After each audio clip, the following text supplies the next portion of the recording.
अंकिता भंडारी हत्याकांड को समझने के लिए कोई थ्योरी नहीं, सिर्फ इंसानियत चाहिए। उत्तराखंड की पहाड़ियों में मेन सिटी से थोड़ा दूर वनांतरा नाम का एक लग्जरी रिसोर्ट था। इस रिसोर्ट का मालिक था पुलकित आर्य, एक ताकतवर नेता का बेटा।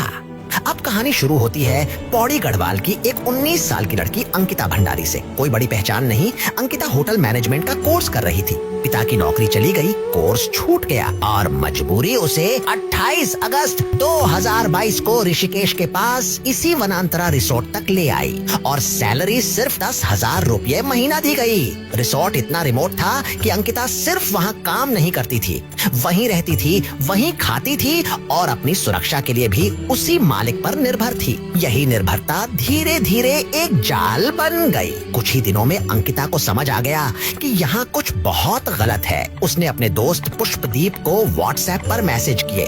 उसने लिखा कि रिसोर्ट में आने वाले वीआईपी गेस्ट्स के लिए उस पर एक्स्ट्रा सर्विस का दबाव बनाया जा रहा है। होटल इंडस्ट्री में एक्स्ट्रा सर्विस एक शब्द नहीं होता, बल्कि ये एक प्रोस्टिट्यूशन के रैकेट का पर्दा होता है। अंकिता को 10,000 रुपए का लालच दिया गया, लेकिन अंकिता ने मना कर दिया।